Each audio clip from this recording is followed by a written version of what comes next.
Ja ću da postavim svoje pitanje na arapskom jeziku. Okay, fine. يموت كل سنة في الحج مئات الحجاج في طريقهم إلى الرجم فما هي أهمية الرجم في الحج؟ Okay.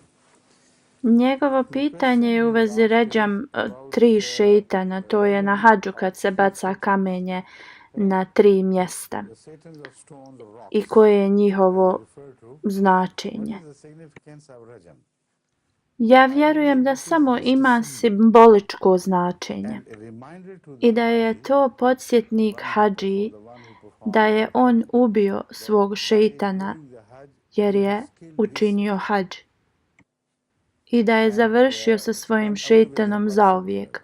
Ovdje se predstavljaju 3 šeitana. Satan representing this. Ja vjerujem da nam ovo predstavlja 3 direkcije iz kojeg šeitan inače napada čovjeka Appears i vodi čovjeka na stramputicu. Ovo sam razumio iz sure An-Nas. in reference to Surah An-Nas.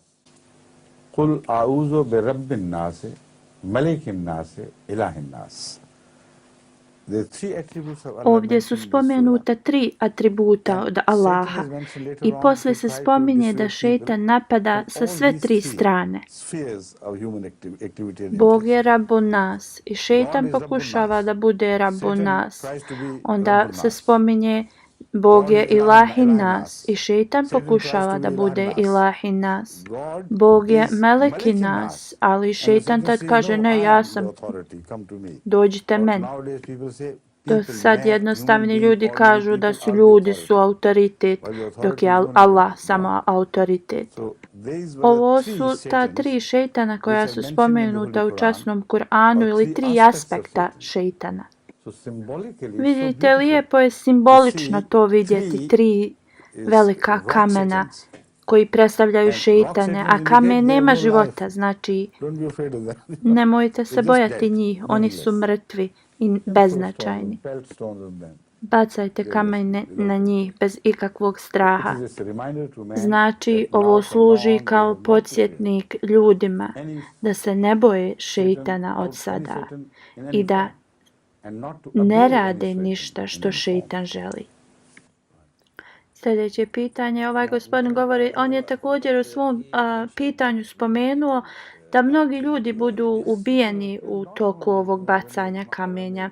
Hazreti Halifa govori ne samo da su oni ubijeni u toku bacanja kamenja. Mnogi ljudi izgube svoje živote radi neorganizovanosti.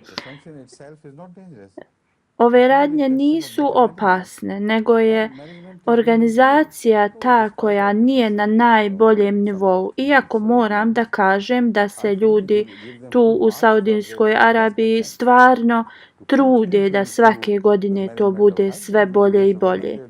Ali kao i svugdje nesreće se događaju i ne bi trebali da krivimo te ljude koji organizuju hadž, jer njihov nijet je čist i ispravan i oni se trude. Inšala, to će se još bolje popraviti i nećemo nikad čuti više da neko je poginuo u toku bacanja ovog kamenja.